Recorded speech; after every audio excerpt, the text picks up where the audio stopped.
Price the lord. ಇಂದಿನ ವಾಚನದ ಧ್ಯಾನಕ್ಕೆ ತಮಗೆಲ್ಲರಿಗೂ ಸ್ವಾಗತ.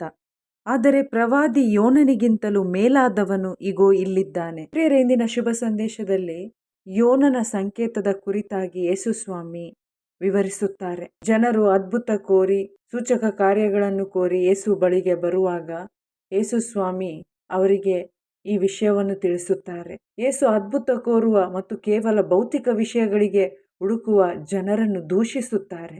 ಅದ್ಭುತ ಬಯಸದೆ ವಿಶ್ವಾಸಿಸಲು ಯೇಸು ನಮ್ಮೆಲ್ಲರಿಗೂ ಕರೆ ಕೊಡ್ತಾರೆ.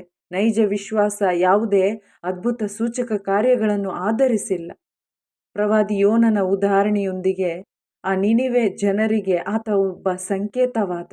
ಆತ 3 ದಿನ ಮೀನಿನ ಹೊಟ್ಟೆಯಲ್ಲಿರುವುದು ಮರಣ ಮತ್ತು ಪುನರುತ್ಥಾನ ಸೂಚಿಸೋದಾಗಿದೆ.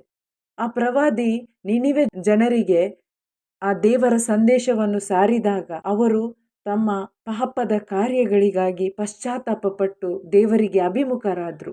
ಅಲ್ಲಿ ಆತ ಯಾವುದೇ ಅದ್ಭುತ ಕಾರ್ಯ, ಸೂಚಕ ಕಾರ್ಯ ಮಾಡಿಲ್ಲ. ಆ ಜನರು ದೇವರ ಕಡೆಗೆ ತಿರುಗಿದ್ರು, ಯಾವುದೇ ಸಂಕೇತದ ಆಧಾರವಿಲ್ಲದೆ. ಪ್ರವಾದಿ ಯೋನನಿಗಿಂತಲೂ ಮಿಗಿಲಾದವರು ಏಸು ಕ್ರಿಸ್ತರಾಗಿದ್ದಾರೆ. ಇನ್ನೊಂದು ಉದಾಹರಣೆ, ಶೇಬದ ರಾಣಿ. ದೈವ ತೀರ್ಪಿನ ದಿನದಂದು ಈ ಪೀಳಿಗೆಗೆ ಯಾರು ಸೂಚಕ ಅದ್ಭುತ ಕಾರ್ಯಗಳನ್ನು ಬಯಸ್ತಾರೋ ಅವರಿಗೆ ಅಪರಾಧಿಗಳೆಂದು ಎದುರಾಗಿ ನಿಲ್ಲುವಳು.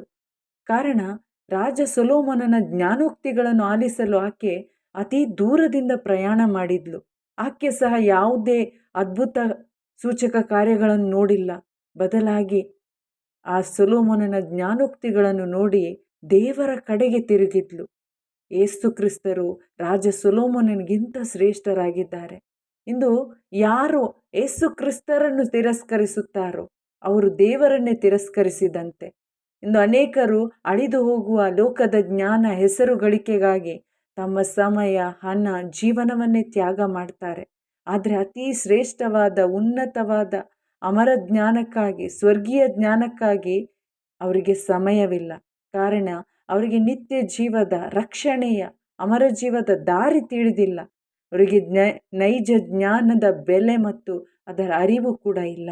ಪೃಥ್ವಿಯ ಮಿಥ್ಯ ದೈವವು ಅವರ ಮನಸ್ಸನ್ನು ಶುಭ ಸಂದೇಶದ ಬೆಳಕನ್ನು ಕಾಣದಂತೆ ಮಂಕುಗೊಳಿಸಿದ್ದಾನೆ. ಪ್ರಿಯರೇ, ನಮಗೆ ದೇವರ ಪುತ್ರನಾದ ಯೇಸು ಕ್ರಿಸ್ತರ ಪ್ರಕಟಣೆ ಇಲ್ಲದಿರೋದೇ ಇದರ ಕಾರಣವಾಗಿದೆ.